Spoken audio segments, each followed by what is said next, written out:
YouTube. What's up, baby? Back in this thing again for another review. This is Q's Insight.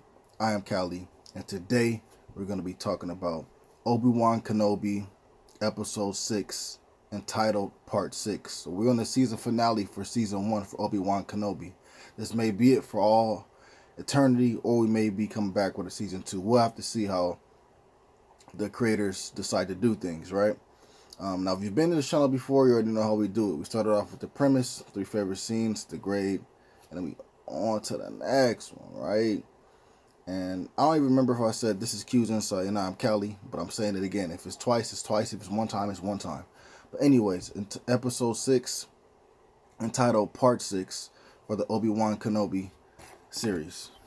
So, we start off picking up on Tatooine. We see that Reva is there and she's actually looking for Owen, which reason being is because she knows she got that the hologram. She heard about it, the message between Bell and Obi-Wan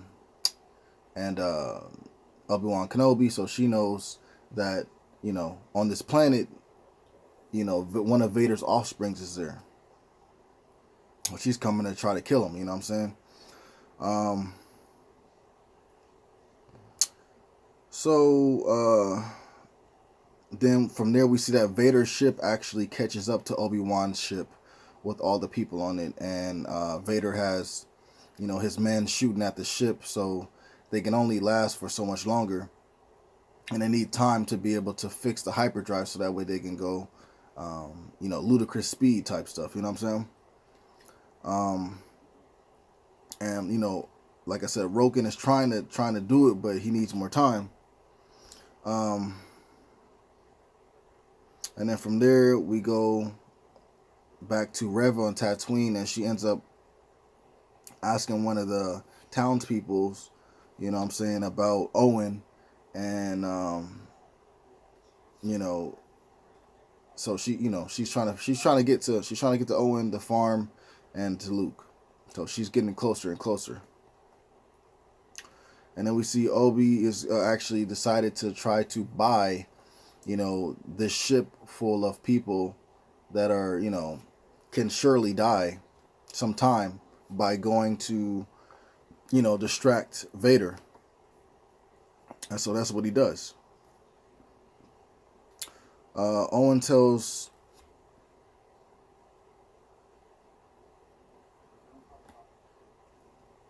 ends up finding out that Reva is after them and is after Luke. So he tells his wife Beru about Reva coming, and they start preparing to, be able to protect Luke, because, of course, Obi-Wan is not there. We had a last scene with Obi-Wan talking to Leia before he leaves to distract Vader. It's a touching moment, you know what I'm saying, and it was cool. And then from there, we get Obi-Wan leaving the main ship in an escape pod and going to a certain planet, where in which he knows that Vader's going to follow after him, which will then give the people, the time they need to fix the hyperdrive. But even also as well, they won't even be on their tail anymore, so they'll be fine. And Leia can get dropped off at her house. Everything can be straight. The Inquisitor tells Vader that they should not follow Obi-Wan Kenobi, but instead follow after the people. But of course, Vader, being so blindsided with the fact that, are just blind, and only being able to see Obi-Wan Kenobi and wanting his revenge and everything like that, he of course tells the crew to go after Obi-Wan. So that's what they do.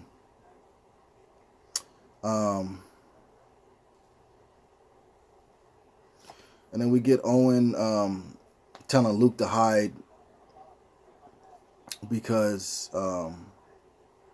Reva's about to come. So they get, Beru and Owen get into their spots to, hide and shoot Reva once she pops up. So, like I said, Vader goes after Obi-Wan, and Reva's still nearing the farm. Vader actually ends up getting to where Obi-Wan is, and he's by himself at this point. So he had the main ship follow Obi-Wan Kenobi, but then when they got close to the planet, he went on one of his like little single ships and came down to the planet by himself because he wanted to fight Obi-Wan by himself.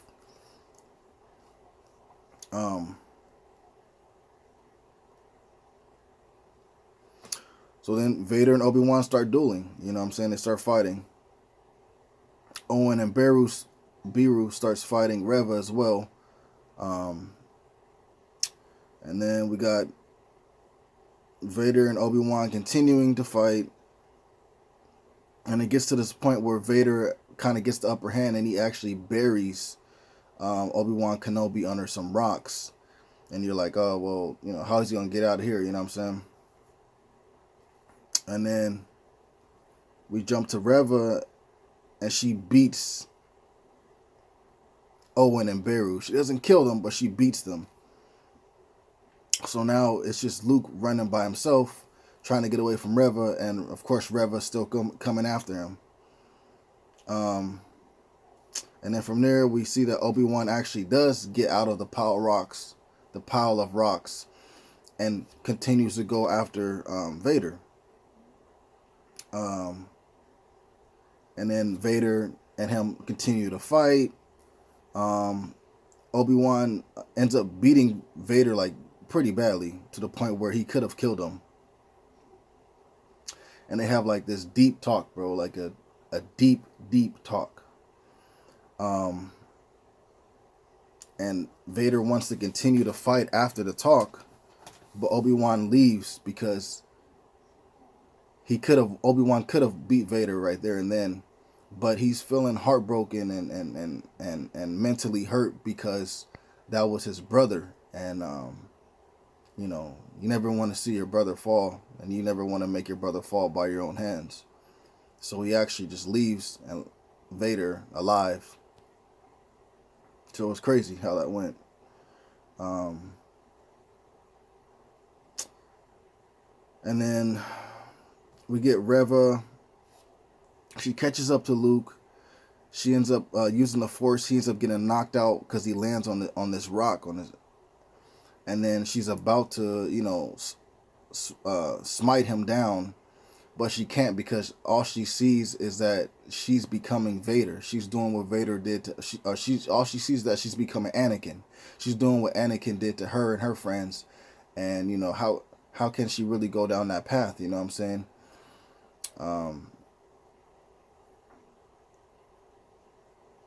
So as this is happening, you know, Obi-Wan left the Vader fight. He senses that, you know, Luke is in trouble, so he shoots down the Tatooine. He gets the Tatooine. Owen and Beru wake up from getting knocked out, and they're looking for Luke Skywalker, of course. But they can't find him. And so Obi-Wan arrives. He runs up to Beru and Owen, and they're like, look, you know, we'll go this way. I'll go this way. We'll keep looking for Luke, and we'll find him. And all of a sudden, Reva actually ends up walking towards them with Luke in her arms. And she just drops Luke on the ground. Owen and Beru think that he's dead for a second, but then you see that he's still breathing. So they take him and they bring him back to the farm. And then Reva and Obi-Wan end up having like a deep talk as well. And then like by the end of that conversation, we find out, you know, that Reva's, you know, pretty much turned a leaf, and she's gonna be good now. You know what I'm saying? And from there, we get Vader actually contacting Palpatine, and he tells him, you know, basically what happened, and we're searching everywhere to find Obi-Wan Kenobi, and then once we find his location, we're gonna, you know, take him out. And Palpatine is like talking to him about like, you know, are you sure, you know, you're loyal to me, or you know, do you still feel these things for your master, you know, blah blah blah. What he's talking about Obi-Wan, and he's like, no, you know, my allegiance is to you, like, you know, don't worry about that. I'm after Obi-Wan to kill him, not to, you know what I'm saying, befriend him and fix things. And this, of course, gives Palpatine a smile on his face, because he still knows that, you know, all in all, he has his puppet.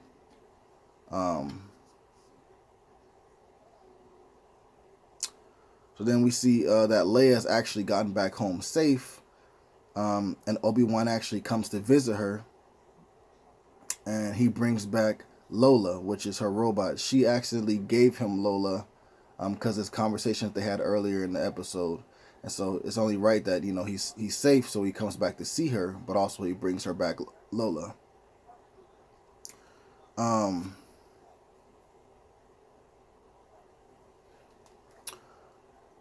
and then afterwards, Obi goes back to Tatooine. He basically packs up all his stuff in his cave, and then he goes to Owen and to talk to him for, one last time before he goes off to do whatever. And then Obi-Wan actually meets Luke, and they have a little talk for a second. And then Obi-Wan Kenobi gets on his little camel type thing, whatever, and he's riding off. And we don't know if he's going off planet or if he just, venturing off further into Tatooine to stay away from Owen and them. Always have his eyes and they always help, but just to keep them out of harm's way, stay away from them as much as possible.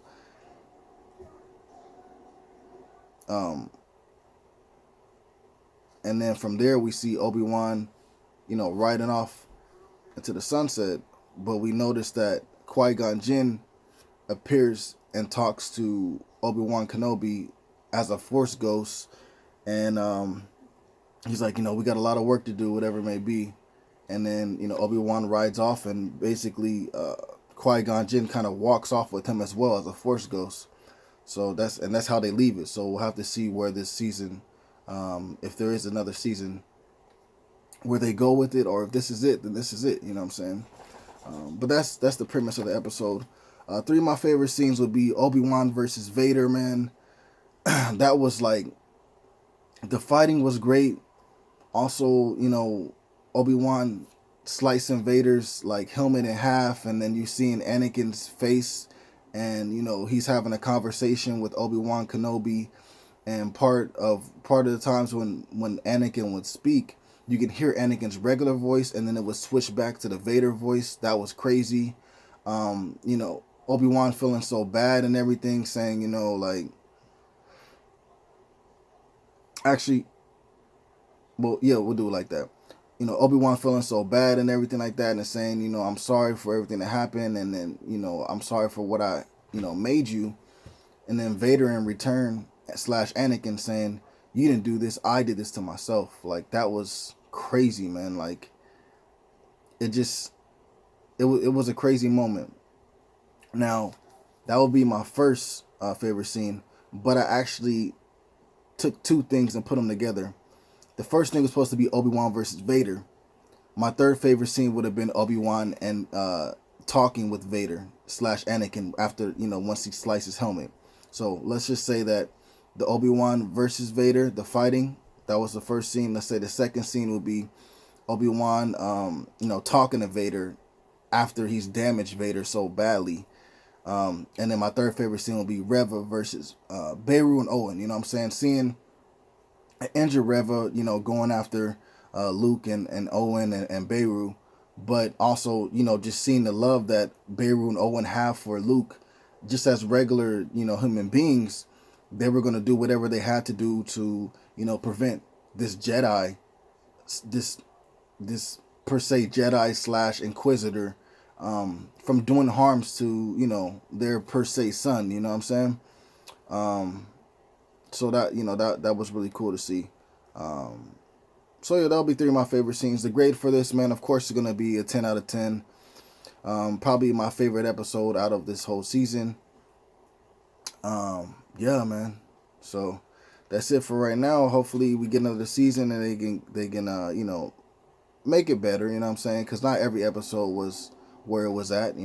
For me, my 3 favorite episodes out of the 6 was episode 3, 5, and 6. So hopefully they're able to step it up next time around if they do make another season.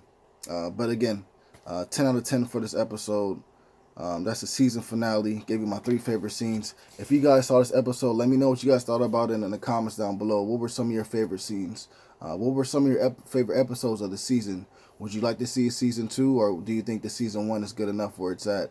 And if you do like this, if you would like to see season 2, what would you like the story to be like? You know what I'm saying? Like, because they can do a lot of stuff. You know, there's still time in between. You know, Obi-Wan becoming very old and fighting Vader and everything like that to where they are now. So they can do a lot with it. They can do a lot with it. It just has to be worth their time, and it has to be worth our time. You know what I'm saying? But yeah, let me know about that in the comments down below. Please remember to like, subscribe, and share. As always, this is Q's Insight. I am Callie. Until next time.